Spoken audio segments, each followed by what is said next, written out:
नमस्कार, मैं हूं ब्रिज द्विवेदी। एनर्जी मीटर में आप सभी का स्वागत है।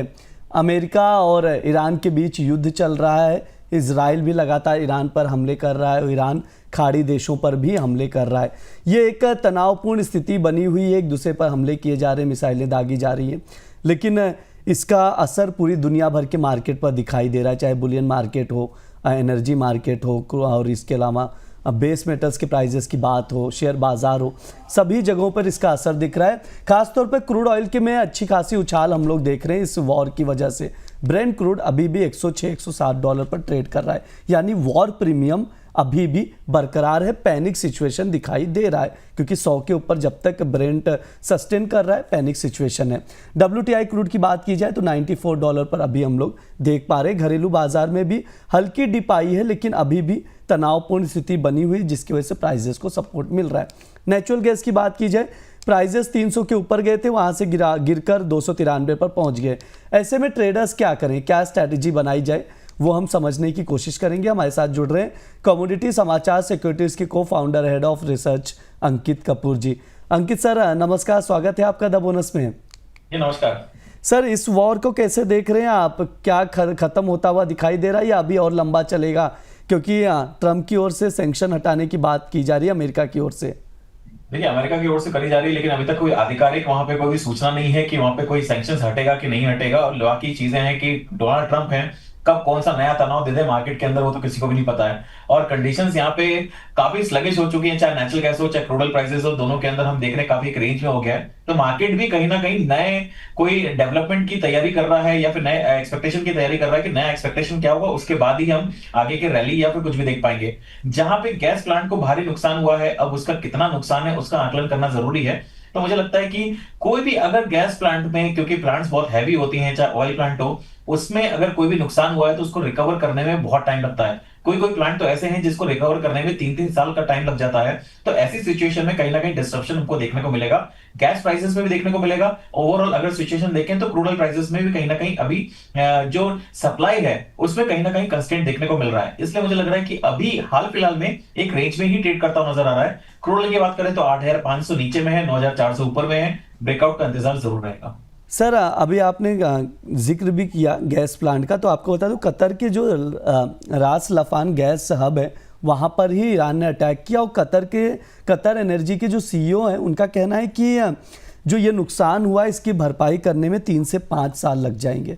बिल्कुल इतना लग जाता है, क्योंकि एक्चुअल में कोई भी चीज है उसको वापस से पूरा बिल्ड करने में टाइम लगता है। और ये कोई छोटा मोटा नहीं है कि कोई हथौड़ी से तोड़ा गया है, ये मिसाइल्स गिरी हैं तो उसका नुकसान काफी ज्यादा होता है। उसको रिकवर करना, वापस उसको क्रिएट करना करीब करीब 3 साल लग जाता है। 3 से 5 साल बोला है, बहुत अगर स्पीड में करा गया तो भी 3 साल का समय लगेगा। तो ये सारी कहीं ना कहीं प्रॉब्लम्स क्रिएट होंगी मार्केट के अंदर। तो अब ग्लोबल मार्केट किस तरह से देखता है, देखिए इस समय जो यूरोपियन मार्केट्स हैं वो कहीं भी सपोर्ट करने के लिए तैयार नहीं है अमेरिका को। अमेरिका ने लड़ाई जरूर लड़ी है, लेकिन कोई भी देश अमेरिका के साथ में इस बार खड़ा नहीं है। तो ये कहीं ना कहीं अमेरिका के लिए बैकफुट पे नजर आ रहा है। अमेरिका, डोनाल्ड ट्रंप भी बैकफुट पे नजर आ रहे हैं।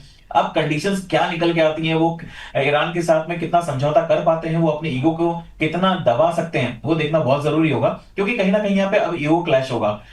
इजराइल ने हमला करा, अमेरिका ने हमला करा, लेकिन ईरान ने जिस तरह से रिटेलिएट करा है, ये इसकी उम्मीद किसी को भी नहीं थी। 20 दिन से ज्यादा हो गया है, अभी भी युद्ध चल रहा है। और इसने क्या करा है कि ईरान ने आसपास की जो कंट्रीज हैं वहां पे अमेरिकन बेस को कहीं ना कहीं नुकसान पहुंचाने की कोशिश करी है। तो मिडिल ईस्ट में जिस तरह का तनाव चल रहा है, मुझे लग रहा है कि जो क्रूड ऑयल प्राइसेस हैं, जो नेचुरल गैस प्राइसेस हैं, अभी उसमें बहुत बड़ी गिरावट की उम्मीद नहीं लग पा रही है।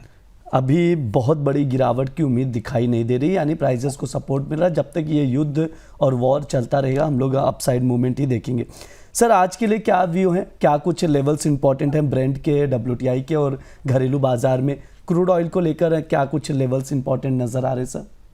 देखिए, ब्रेंट क्रूड ऑयल जो है वो तो प्रीमियम पे चल रहा है। नॉर्मली वो $3 से $4 के रेंज में चलता है, लेकिन इस समय क्योंकि मिडिल ईस्ट के टेंशन हैं, इसलिए ब्रेंट क्रूड ऑयल के अंदर जो प्रेशर है, जो इन्हें अपसाइड है, वो काफी देखने को मिल रहा है। तो यहाँ पे मेरा एक्सपेक्टेशन यही है कि अभी 90 का लेवल काफी सपोर्ट है शॉर्ट टर्म में। अगर 90 के ऊपर चल रहा है तो क्रूड ऑयल पॉजिटिव रहेगा। ऊपर में $98-100 का एक रेजिस्टेंस बना हुआ है। अगर $100 के ऊपर वीकली क्लोजिंग आती है तब हम वापस से फर्दर अपसाइड रैली $112, $118 तक देख सकते हैं। यहाँ पे किसी को भी अगर मेजर रेंज चाहिए तो मेजर रेंज इसकी है नीचे में $75 और ऊपर में $125। इस मोटे मोटे रेंज में ही ट्रेड करता नजर आएगा। ईरान ने $200 की चेतावनी दी हुई है, लेकिन वो तभी पॉसिबल होगा जब क्रूड ऑयल के प्राइसेस $125 को ब्रेक करेंगे। पिछले 18 साल में एक जो रेंज बनी हुई है, वो एक रेंज में ट्रेड करता हुआ 125 $130 एक मेजर रेजिस्टेंस जोन है। उस रेजिस्टेंस जोन को अगर क्रॉस करेगा तब जाके हम $200 $230 की बात कर पाएंगे। नहीं तो अगर ये तनाव इसी तरह से चलता रहा, कभी स्टेटमेंट बदल रहे हैं, कभी नहीं बदल रहे हैं, तो जी एक रेंज में ये ट्रेड करता हुआ आपको दिखाई देगा। सर, नेचुरल गैस पर क्या व्यू है? 300 के ऊपर गया था, अभी 293 पर आ गया है, गिरावट देख रहे हैं हम लोग। क्या राय है सर नेचुरल गैस में? कोई ट्रेडिंग कॉल आपकी ओर से? Important levels. ब्रिज जी, यहाँ पे नेचुरल गैस के अंदर बहुत अच्छा डेवलपमेंट बन रहा है। 270 से 240 का एक मेजर सपोर्ट जोन बना हुआ है। उस सपोर्ट जोन में कभी भी मिलता है तो आप बाय करके चल सकते हैं।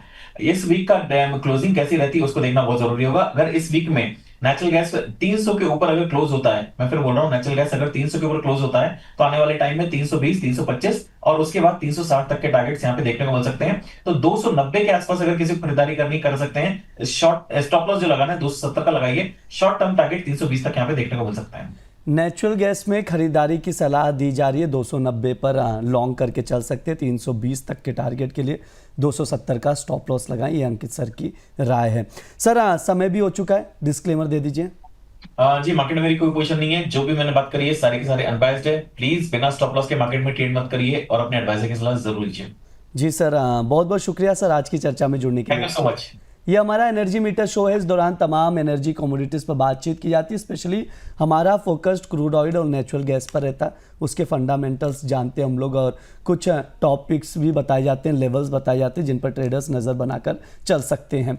फिलहाल के लिए शो में इतना ही। आप लोग बने रहिए द बोनस के साथ। धन्यवाद।